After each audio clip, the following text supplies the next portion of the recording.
Worst downturn in recent history late last year, owing to the pandemic and oil price shocks. The Nigerian economy is seen emerging back to growth in 2021 as demand at home and abroad recover. Now, the National Bureau of Statistics posted a real GDP growth rate of 0.11% for the fourth quarter of 2020, which means the country just about slipped out of recession. This, according to the NBS, is Nigeria's first positive GDP growth rate following 2 consecutive quarters of contraction. The result of the latest round of GDP figures does not in any way suggest that the Nigerian economy is out of the woods, as the outlook remains fragile, clouded by uncertainty regarding the oil price trajectory, rising inflation, elevated unemployment, security challenges, and social tensions. Let's break this down further to give more insight into these new figures and other burning economic issues, and also how to address our infrastructure gap in the country, which is key to development. I have the Director General of Lagos Chamber of Commerce and Industry, Dr. Muda Yusuf. He also joins us via Skype. Dr. Yusuf, good afternoon. Thank you for your time. Good afternoon. Yes, DG, 0.11% year on year. Let's start on that note. Growth driven majorly by information and communication sector and agriculture. What do you make of this figure, this marginal growth that we witnessed? Well, the growth is a welcome development, but I must say that it was also a pleasant surprise. True. Surprise because first, in Q4, the average oil price was about $45 per barrel. And you know the implication of oil price for growth. In Q4, we had the NSAS. You know the kind of devastation that the NSAS brought to the economy across practically all states. In Q4, oil output was down dramatically. We had the intensification of the security problems across the country, which had much bigger impacts on agricultural production, which interestingly is one of the sectors that have been reported as driving the growth. Then, of course, we had the lingering effect of the pandemic. So that was why it came as a surprise, but that is what it is. We are happy that we have the growth return to positive trajectory. But more importantly, just as you know, what the average Nigerian wants to see is the improvement in the welfare, and what those of us in business want to see is improvement in productivity, in bottom line, in industrial capacity, and generally in better investment climate. That is what matters at the end of the day. So the growth numbers in themselves are not really the issue. Of course, it calls for a bit of commendation, but it's not an end in itself. The end is the impact on welfare. The end is the impact on business performance, business productivity, and investors' confidence. So these are the things that matter. And just as you said, we still, it's a very fragile growth, 0.11. About 13 sectors still contracted, even with this growth. And some of those sectors are very, very critical sectors of the economy. We are talking about things like the hospitality, the aviation, and the oil refinery and all of that. So quite a number of sectors are still in contraction. So there's still a whole lot of work to do. Things, perhaps you can say that things are looking up technically, and we are looking forward to some of these figures having a pragmatic or practical impact, both on businesses and on the citizens. So these are my comments generally about the GDP growth. And we also noted that it's driven largely by the non-oil sector, and we can see that the scope of non-oil sector is expanding. Non-oil sector is now almost 95% of the GDP, which again is an interesting development. But the challenge is, what are we doing about productivity in the non-oil sector? Because it's a bit unusual to have oil sector, which is accounting for just about 5% or slightly more of the GDP, accounting for over 90% of our foreign exchange earnings. That is very instructive. And that small percentage of GDP is also accounting for over 50% of revenue. That is also instructive. So there's still a whole lot that we need to do in this larger segment of the economy, which is the non-oil sector of the economy. To say that one way or the other, looking at these figures, and just like you've broken it down, it shows that the economy kind of is already diversified. What more do we need to do so that we reap the positives of total diversification of our economy before we move into other talks? Well, the economy is diversified, but effective diversification will depend on the productivity of each sector. If you have a sector that is not contributing significantly to revenue, if you have a sector where the quality of jobs that are being created in those sectors are nothing to write home about, then we have to work on productivity. We cannot compare the quality of jobs in agric to the quality of jobs in ICT or in oil and gas, or even in some other sectors. So we need to address issues of productivity. We cannot continue to practice agriculture the way it is being currently practiced. We need to infuse a lot more technology into agriculture. We need to have an agricultural sector where we have all year-round farming activities taking place. We need an agricultural sector that is driven by mechanization. Right now, close to 90% of our crop production is still done by the peasant farmers. It's still undertaken with hoes and cutlasses. For a growing population that we are, that is not appropriate. And more so, now that we are talking about African Continental Free Trade Area, it is the non-oil sector that has to be properly positioned to be able to play at the continental level.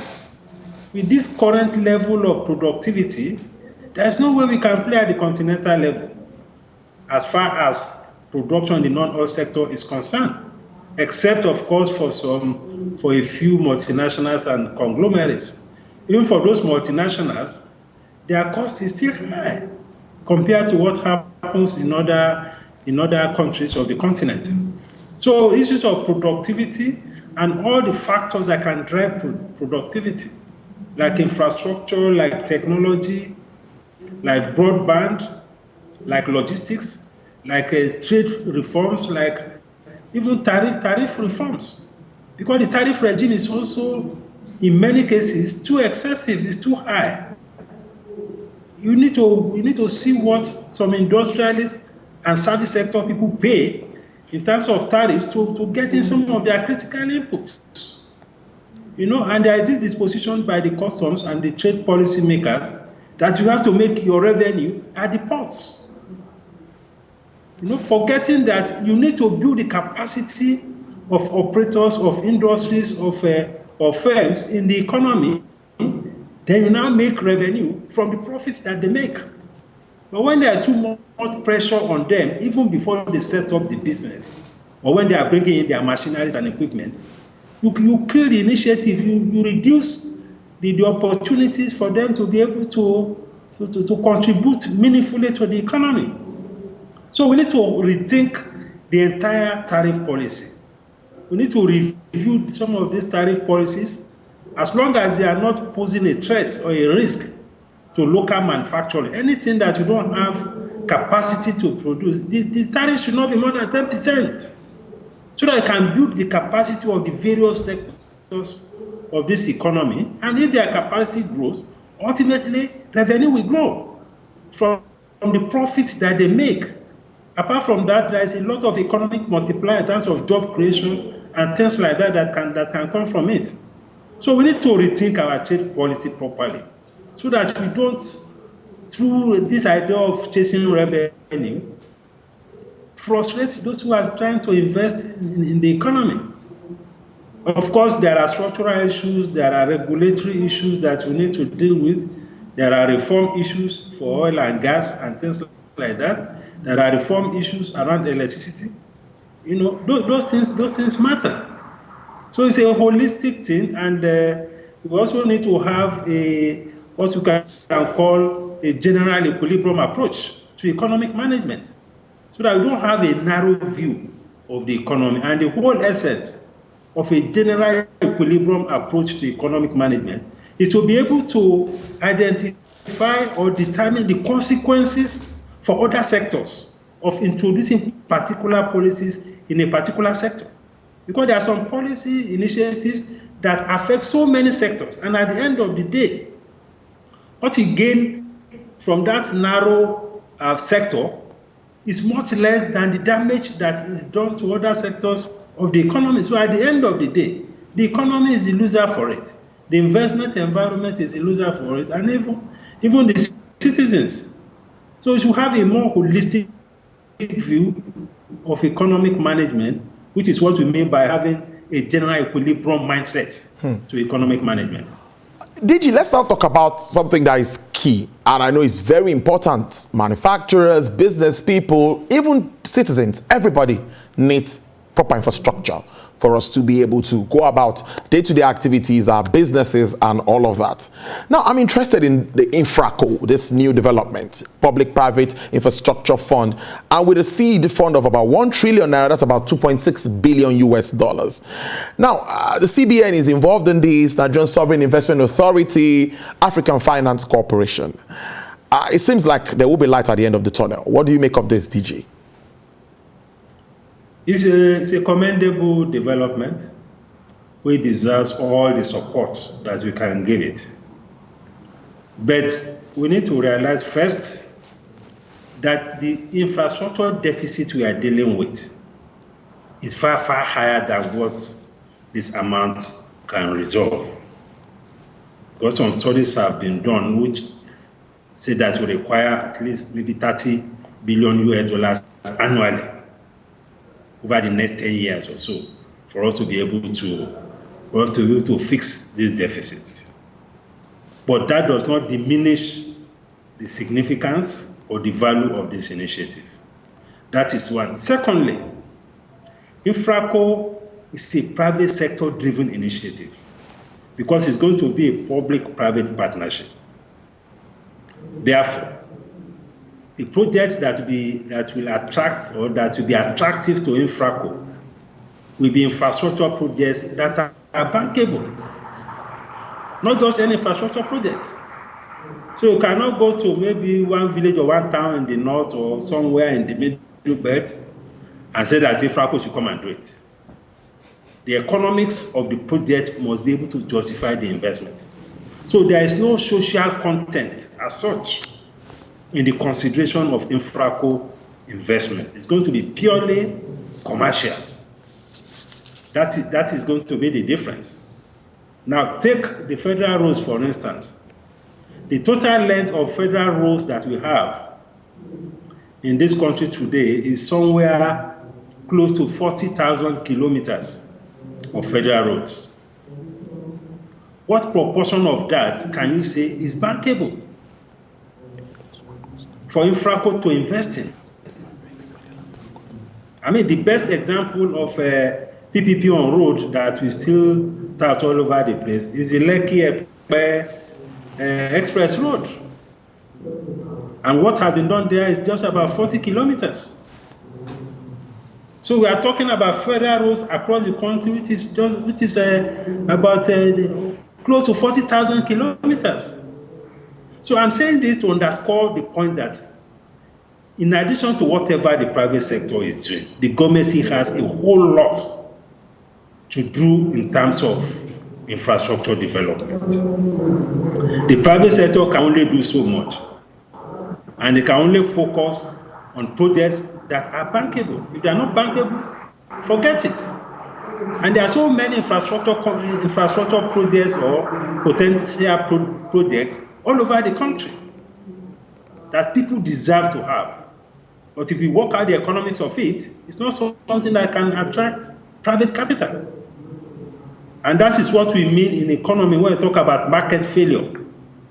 These are projects or initiatives that the market cannot fix. In other words, that the private sector cannot fix. And yet, they are important. Therefore, the government has to fill this gap. That is the whole essence of government intervention in an economy. So the government still has a big role to play. We must have a properly structured infrastructure fund in addition to this Infraco initiative. There have been this initiative about road tax. We need to introduce it to ensure that we have a pool of funds to support infrastructure, because it is not sustainable to expect that we can sustainably support infrastructure through these annual budgets. It cannot fly. We should have a trust fund for infrastructure, for roads.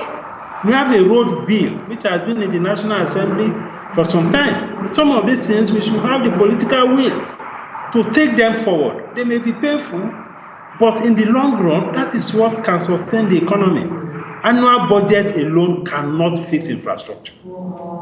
Private sector investment alone cannot fix infrastructure. We should have dedicated fund to which there must be annual contribution, something equivalent to the kind of police trust fund that has just been put in place. That is the kind of thing, the kind of third fund. We need something like that for our roads, particularly. Let's wrap up on this note. Yes, like you talked about, Moody's estimates that a lot needs to be spent, about $3 trillion over the next 30 years. That's really worrisome. But DG, let's end on this note. What about the use of foreign loans now to fund infrastructure drive? What do you make of this? The minister was talking just yesterday at the State House saying that, yes, they are borrowing, but most of the borrowing is channeled towards infrastructure development. Well, it depends on the kind of foreign loan. If you talk to investment bankers, they will tell you that it is not advisable to use foreign loans, particularly commercial foreign loans, to fund infrastructure. We are all aware of the volatility of the exchange rate. We are aware of the exchange rate risk. We know of projects that have been funded by foreign loan about a year, 2 years ago. We know the kind of challenges they are going through today, because exchange rate has depreciated and there is no end to that. So if you continue to fund infrastructure through foreign loans, there is a challenge of servicing it. It is easier to service domestic borrowing for long-term projects than to service foreign loan or offshore funds. Not just for government, even for the private sector. Unless you are funding a project that will generate foreign exchange directly, that is when it can make sense. So if you look at from an investment point of view and sustainability point of view, as much as possible, it is still better to use domestic financing for infrastructure because of the ease of managing the debt that will accrue. But if you have bilateral loans that are concession and that are tied to projects and they are highly concessionary and they are long term, why not? I mean, we have multilateral facility from the World Bank, for instance. That is not a bad idea. Their terms are generally very liberal. You have some bilateral loans that we get from some of these countries like China that are strictly tied to projects. But the more worrisome is the commercial loan, which is the bigger component of our foreign debt. All these Euro bonds, they're expensive, they're difficult to service. Indeed. So we have to be very circumspect in the choice of foreign loan that we use. But as much as possible, the more we can finance some infrastructure from domestic borrowing or domestic financing, I think the better for the economy, because it is much more sustainable. It is much easier to manage and easier to service. Dr. Muda Yusuf, Director General, Lagos Chamber of Commerce and Industry. I thank you very much for your time. It's always great having you on the show. Thank you very much. Thank you. All right, then let's quickly switch.